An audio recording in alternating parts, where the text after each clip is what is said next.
La Sociedad Española de Radiodifusión presenta... Ser... ¡Viva la radio! Podcast. Siempre. El Festival de Cannes cierra una edición desigual de transición con mucho cine en inglés y con una recta final en la que han emergido películas de autor muy interesantes como lo nuevo del cineasta iraní Mohammad Russalov, que ha huido de su país, o la propuesta del portugués Miguel Gómez en Grand Tour. Repasamos las candidatas que más suenan para la Palma de Oro, analizamos a fondo Furiosa, la nueva película del universo Mad Max con sus protagonistas, y nos entregamos a La leyenda de los planetas en segundo premio, la fantástica inmersión de Isaki Lacuesta y Paul Rodríguez en el universo de la banda granadina. ¡Acción!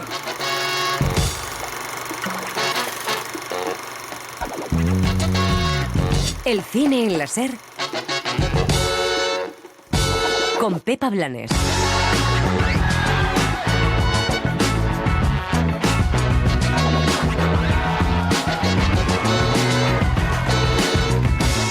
Termina este sábado en una edición algo descafeinada, con muchas estrellas americanas, pero pocas merecedoras de la Palma de Oro. Entre las favoritas, el narcomusical Emilia Pérez, de Jacques Audiard. Y sobre todo el mensaje tan importante que hay, si os dais cuenta, a través de la feminidad, a través de la mujer, ¿no? De un mundo violento, masculino, pasamos a un mundo en el que empiezan a arreglarse las cosas femenino. También está en las quinielas la nueva propuesta de Paolo Sorrentino, que vuelve a su Nápoles natal en Partenope. Napoli l'ha spiegato molto bene uno scrittore importante che si chiamava La Capra, è una città dove prevale una dimensione di vacanza perenne. Directa de Cannes a los cines llega Furiosa, nueva entrega de la saga Mad Max, dirigida por Josh Miller, con Anya Taylor-Joy como la nueva heroína en un mundo posapocalíptico. Cuando era una niña, mi mundo cambió para siempre. Mi madre era impresionante. Y él me lo quitó todo. Segundo premio es la vuelta de Isaki Lacuesta, que le da la vuelta al biopic musical contándonos una historia de amistad y bajada a los infiernos a ritmo de los planetas. Los grupos son pura química. Cumplimos 27, que es la edad en la que dicen que se mueren todos los rockeros. Para que un grupo sea bueno, tiene que ser como su ciudad. Y es que Granada es la única ciudad con nombre de bomba. Hay cine de terror como El último Late Night, una película ambientada en los 70 donde un programa de televisión sale tan mal que acaba desatando el horror en todas las casas. Estás jugando con cosas que no entiendes. ¡Oh! En Búhos Nocturnos pensamos que es muy importante tener una mente abierta. La francesa Catherine Breillat disecciona el deseo femenino en El último verano, la historia de una mujer que se enamora del hijo de su marido. ¿Piensas que soy un viejo idiota? Nunca. Teo sí me considera un viejo idiota.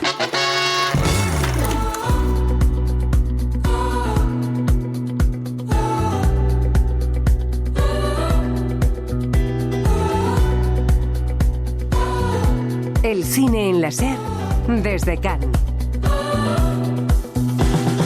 Elle respire l'odeur des corps qui dansent autour d'elle dans l'obscurité. Il s'effleure sans timidité, une insolence chorégraphiée. Elle veut pas s'asseoir, elle veut s'oublier. Elle veut qu'on la drague, qu'on la regarde et qu'on la fasse tourner. Elle veut pas s'asseoir, ça a trop duré.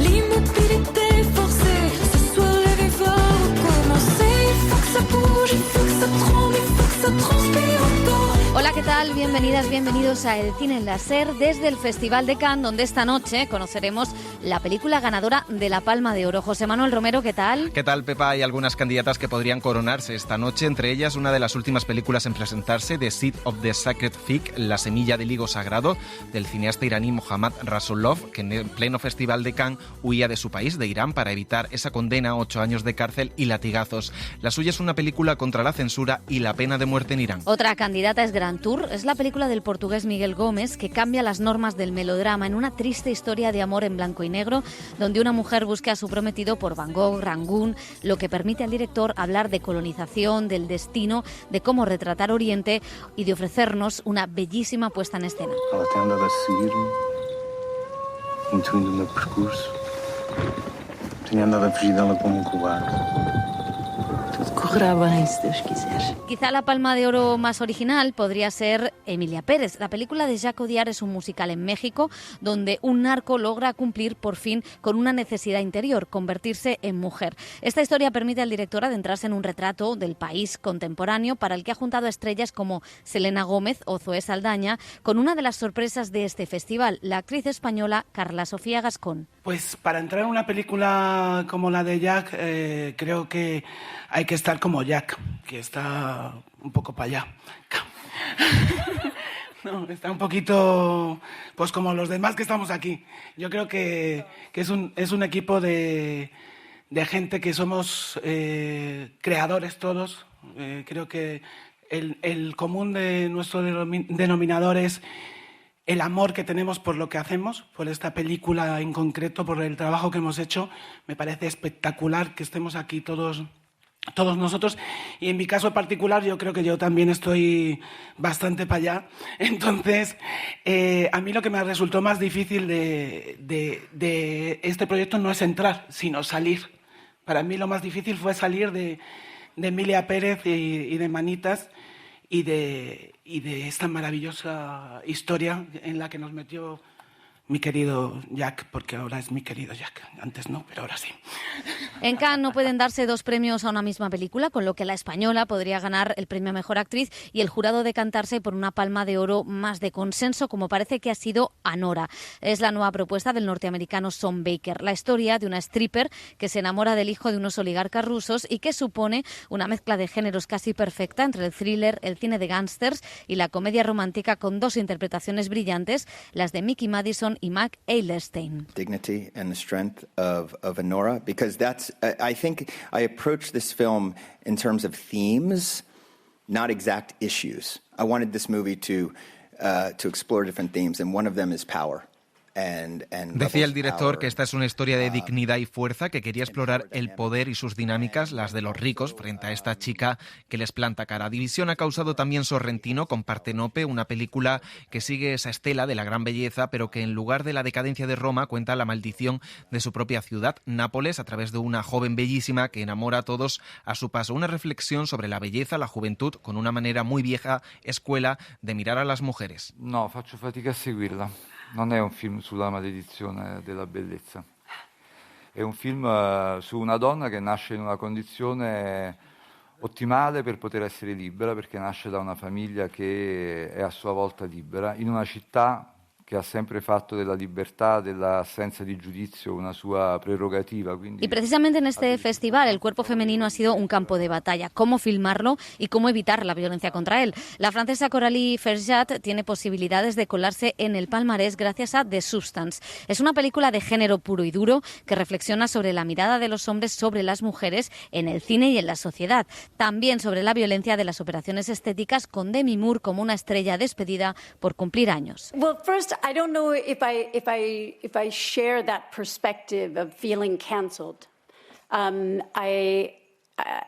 you know, my particular perception is, is that regardless of what is going on outside of you, the real issue is how you are relating to the issue. Decía la actriz que no se ha sentido cancelada ni se siente una víctima, pero que esta película muestra cómo la mirada masculina percibe a las mujeres, pero sobre todo cómo lidian con eso. Ese mismo tema aparecía en Diamant Brut, otro debut de una directora francesa, sobre una joven de clase obrera que quiere entrar en un reality y operaciones estéticas. Hemos visto también en The Apprentice, donde vemos una liposucción a Donald Trump, por ejemplo. Es el biopic que firma el iraní Ali Abbasi y que rebaja la figura del expresidente al absurdo en un retrato de su entrada al mundo de los negocios. Ha traído controversia por una escena en la que viola a su mujer. There is no nice metaphorical way to deal with the rising wave of fascism. You know? There's only the messy way. There's only the banal way. There's only the way of dealing with this wave on its own terms. Abbasi pedía hacer películas políticas en un mundo donde el fascismo coge posiciones, y es precisamente lo que no ha hecho el ruso Kirill Sverdnikov en Limonov, una película que vacía de contenido el libro de Carrer sobre la figura de este opositor de Putin al que interpreta Ben Whishaw. Por el contrario, y volviendo a la sátira, fuera de competición hemos visto cómo se puede hacer humor hasta de una cumbre del G7. Lo hace Guy Madin en Rumors, donde los 7 líderes mundiales acaban perseguidos por zombies. Kate Blanchett es un trasunto de Angela Merkel. This is the self-appointed G7 dealing with a global crisis, so it's something that is collectively affecting them all, and there's something absurd about those people from a select group of countries deciding the fate of the world. I mean, the absurdity of the situation. La actriz comentaba lo absurdo de que este selecto grupo de países decida el destino del mundo y defendía que hay que votar en las elecciones para tener democracias sanas. Y por supuesto se sigue hablando de Megalópolis, el regreso de Francis Ford Coppola, también de la película china Caught by the Tides, con la que Jia Zhangke recorre los grandes cambios de su país, y atención a otro debut de una directora en Cannes, All We Imagine as Light, de la India Payal Kapadia, que también podría tener opciones para este jurado, recordemos, presidido por Greta Gerwig y con Juan Antonio Bayona. Y otra de las películas que pasó por el festival es precisamente uno de los estrenos de esta semana. Furiosa es la nueva entrega de la saga Mad Max, con la que George Miller vuelve a los orígenes del personaje de Charlize Theron de joven, interpretado ahora por Anya Taylor-Joy, y donde los temas vuelven a ser la crisis climática y la violencia contra las mujeres. Un reportaje de Elio Castro. Han pasado cerca de 45 años desde que George Miller estrenó Mad Max, Salvajes de la Autopista, protagonizada por Mel Gibson. Eres un triunfador, Max. Lo mejor que tenemos. Dicen que el pueblo ya no cree en héroes ni valientes. Maldita sea.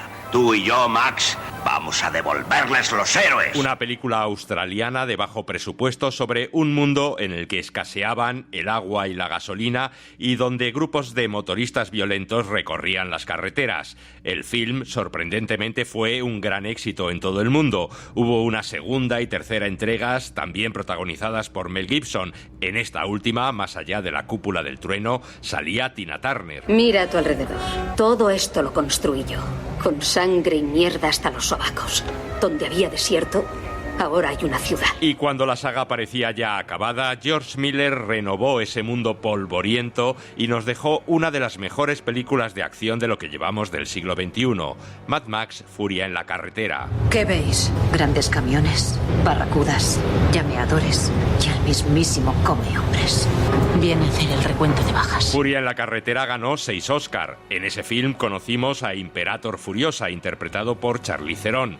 Ahora descubrimos el origen de este personaje, George Miller. If you're just repeating what you've done, there's sort of no appetite to do it. You've explored that. Si solo repites lo que has hecho, no te quedan ganas de hacerlo más, ya has explorado eso. Nunca pensé ni siquiera en hacer 2 películas de Mad Max y ahora ya voy por la 5ª. Y a menudo me he preguntado, ¿estoy loco? I've often wondered, am I crazy? Entonces me doy cuenta de que me impulsa mi curiosidad. Siento que sigo aprendiendo y estoy muy interesado en la historia, en encontrar la mejor manera de contar la historia a través de las herramientas disponibles.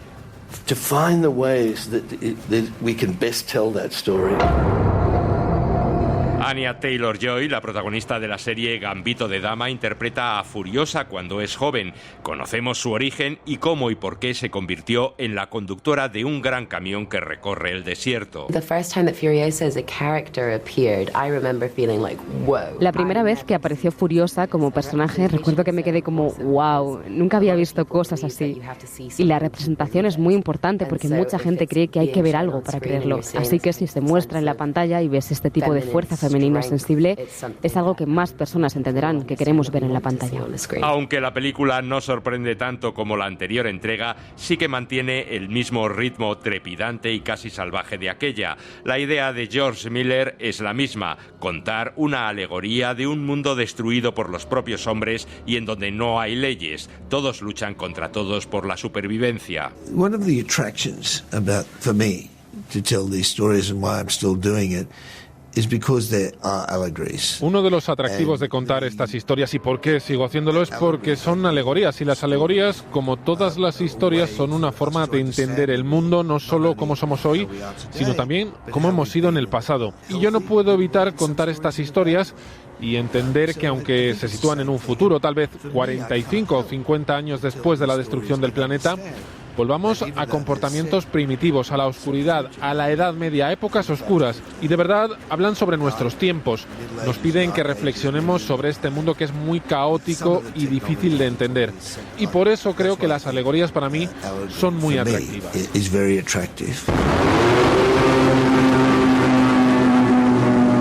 Chris Hemsworth, el Thor de las películas Marvel, es en esta ocasión Dementus, el líder excéntrico, alocado y sanguinario de un grupo de motoristas del desierto. Lo peor de Furiosa es que, a diferencia de las películas precedentes, sobre todo de la anterior, Furia en la carretera, abusa de los efectos digitales, pero la película está llena de sorprendentes escenas de persecuciones y acción en donde una mujer, Furiosa, es la heroína. George Miller. Para hacer que la alegoría sea auténtica y relevante para su época, funciona de ese modo. Yo no me lo planteé como atraigamos más a las mujeres, hagamos una historia femenina. Ella se convirtió en Furiosa y trata de cómo las mujeres sobreviven en este mundo y también cómo se empoderan. Y esa ha sido la historia contada una y otra vez a lo largo de la historia. Y en la medida en que la gente lo acepta es maravilloso. Y ya sabes, acabo de decir que dos personas se me acercaron, una en Estados Unidos y otra en Australia, y dijeron: acabo de tener un bebé, George, y lo he llamado Furiosa. Y para mí eso significó mucho porque en cierto modo se llevaron mucho de la película y querían que sus niñas fueran fuertes y tal. Así que de nuevo, eso es una función de las historias alegóricas. Ya veremos si en los próximos años Furiosa se convierte en el nombre propio de muchas niñas, como dice George Miller. De momento, lo que es el título del film que ahora se estrena, Furiosa, de la saga Mad Max.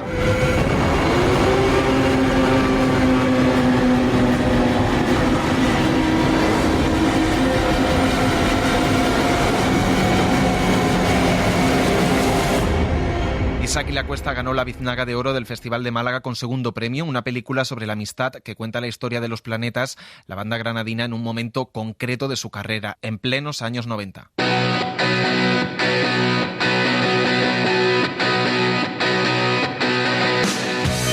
No es el grupo más conocido de la historia de la música española ni el más carismático, pero Los Planetas merecían una película.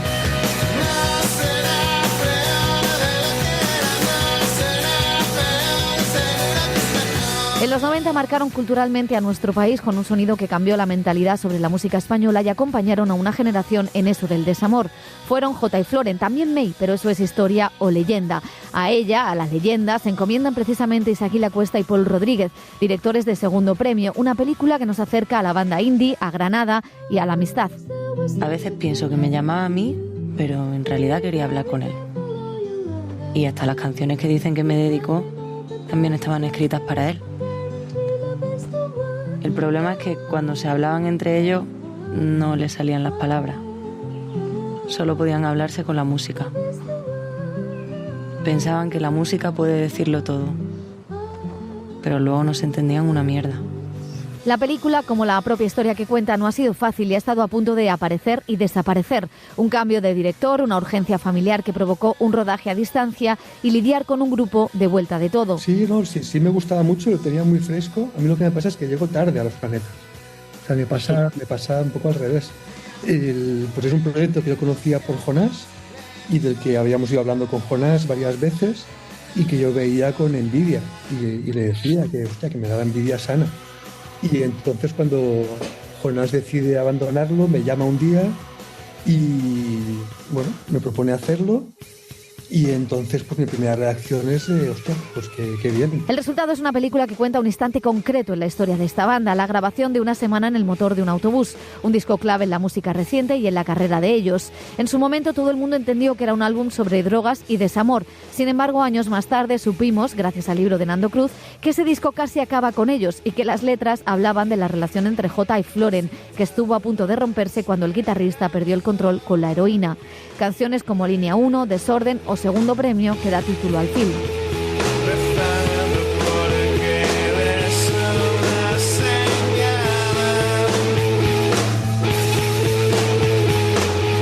Los directores cuentan esta historia con diferentes narradores. Los miembros de la banda, incluida May, cuentan cómo fue ese punto de inflexión en una Granada noventera.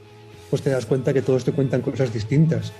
Y entonces esto encaja muy bien con mi forma de pensar y mi forma de contar más habitual. Entonces, pues nos viene bien para hacer una película en la que cada personaje tenga una perspectiva distinta y en la que no haya una posición de verdad que emana del narrador, sino que cada personaje, como dices tú, es un narrador sospechoso de ser subjetivo, porque es que lo son todos ellos, ¿no?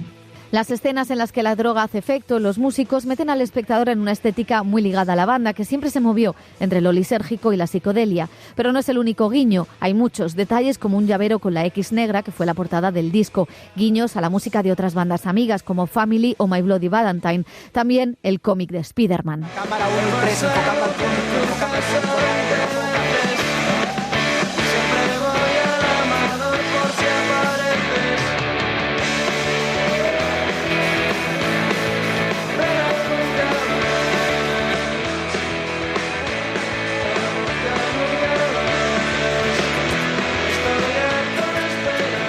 Esto ocurrió de verdad. Se puede encontrar en internet. La película nos sitúa en ese ambiente genuino de una ciudad llena de tradición, la árabe, la flamenca, la de Semana Santa, pero con la necesidad de romper todo eso. No es baladí que en los 90 empezarán a surgir varias bandas en la ciudad, que iban del amador a los bares de siempre y que configuraron un cambio en la escena musical. También Lorca está como emblema de una tradición. Una línea clave que me parece de lo más importante que ha ocurrido en este país, es esa línea que pasa por Lorca, empalma con Valdelomar, continúa con Morente y los Agartijanic y pasa por los planetas. Y es una línea en la que se cruzan la poesía, el cine y la música todo el rato. Había varios retos de los que salen airosos los cineastas y el guionista Fernando Navarro. Por un lado, encajar las letras en el devenir del guión, al tiempo que se cuenta la relación entre un Quijote y un Sancho, que en lugar de molinos tienen enfrente a las drogas, pero también a las multinacionales, algo que necesitaban y que a la vez les estaba destruyendo. Las contradicciones del Jota de entonces contra la industria musical son, por cierto, las contradicciones del cine independiente de hoy. ¿Eso? No, ahí está entendido de puta madre. Otro reto era encontrar a los protagonistas. Debían ser músicos, pero también buenos actores, manejar el acento, tener carisma. Ahí está la gran interpretación de Daniel Ibáñez como un Jota con mala leche, sarcasmo y el talento de toda estrella del rock. Y Cristalino, capaz de mostrar la timidez de Floren, los altibajos y su ternura. Los actores son músicos y eso se nota en el resultado final. Había algo que Isaki nos ha aportado una gran dosis de tranquilidad respecto a que todo es una ficción. Y esta película en concreto lo es, y que no hay que asirse como a una realidad que nadie sabe muy bien cuál es. La tradición de la que vienen los planetas y de la que vengo yo y mis compañeros, Mafo, Chesco, es una tradición autodidacta por lo general.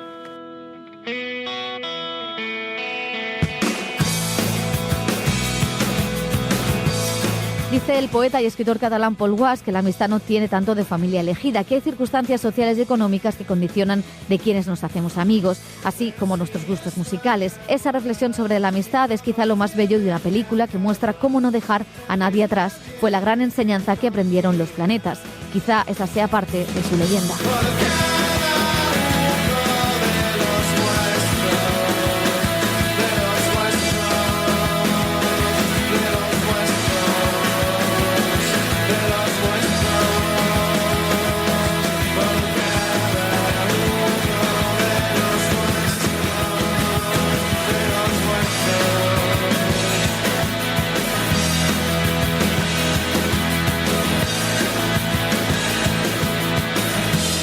al terror esta semana en los cines también con el último Late Night, una historia ambientada en los 70 con una premisa curiosa, la de un programa de televisión que fue un auténtico desastre y que provocó el mal en cada una de las casas donde lo estaban viendo. Nos lo cuenta Juan Galarza.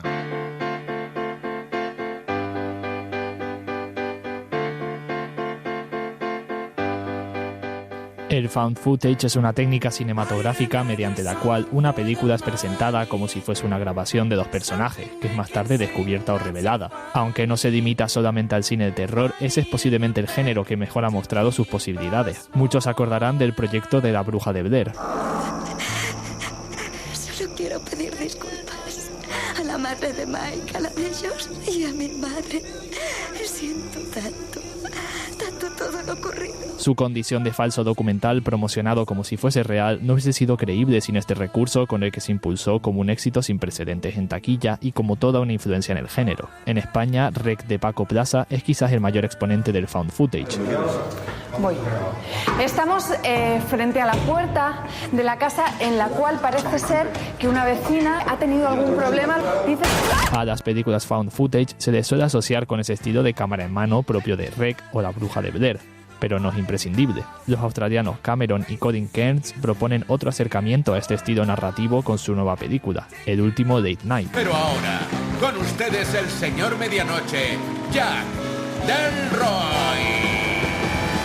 Buenas noches, búhos nocturnos, y gracias por permitirme entrar en sus salas de estar una vez más. Los hermanos sitúan su película en el interior de un programa estadounidense de los años 70, dirigido por un ambicioso presentador que trata de competir sin éxito con Johnny Carson. En un intento desesperado por conseguir mejores números de audiencia, su programa se inclina progresivamente hacia lo paranormal, hasta subir al máximo su apuesta en la noche de Halloween de 1977. Tenemos un programa muy interesante esta noche, búhos nocturnos, y estoy deseando que vean cómo se desarrolla ante sus ojos. Espero que les encante. Esa es la premisa de la película, observar de forma íntegra un programa de televisión, interrumpido eso sí por algunos momentos detrás de cámara.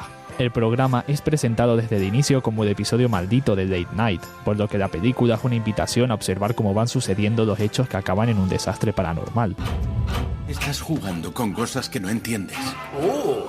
En Búhos Nocturnos pensamos que es muy importante tener una mente abierta. David Dastmalchian, un rostro familiar por sus papeles secundarios con Nolan o Villeneuve, interpreta al presentador, que va recibiendo a lo largo del show a diferentes personajes.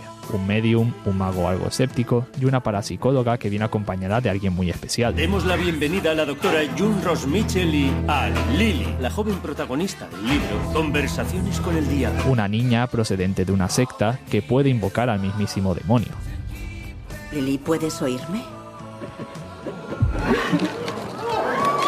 La ristra de elementos paranormales no sale de lo normativo, aunque combina distintos elementos, del body horror a las posesiones pasando por el gore. Pero es sobre todo su carácter formal lo que le da interés a la película y la convierte en una experiencia lúdica, algo así como una casa del terror trasladada a un plato de televisión. No creo que sea buena idea, Jack. Cada vez se muestra más impredecible.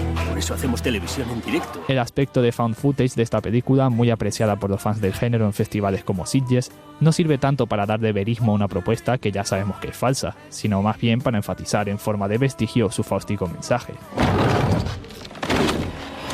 No le vendamos nuestra alma al diablo, por mucha audiencia y fama que nos pueda dar.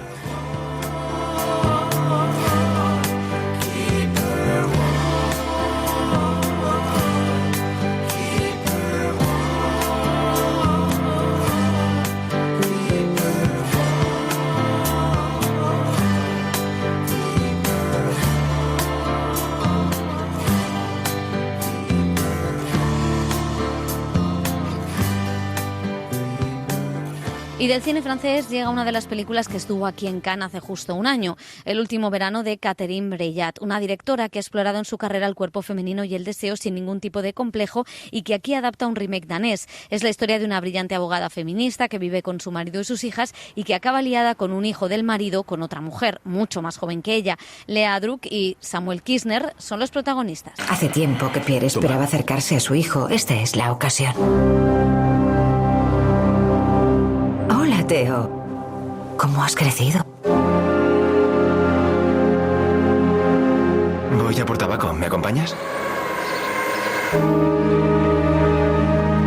¿Piensas que soy un viejo idiota? Nunca. Theo sí me considera un viejo idiota.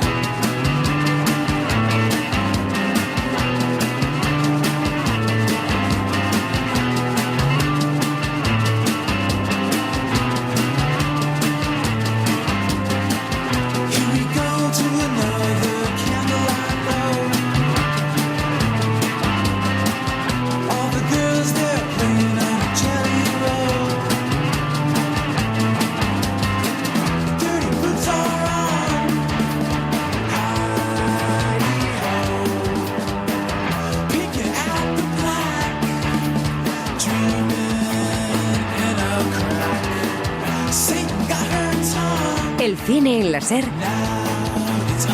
con Pepa Blanes.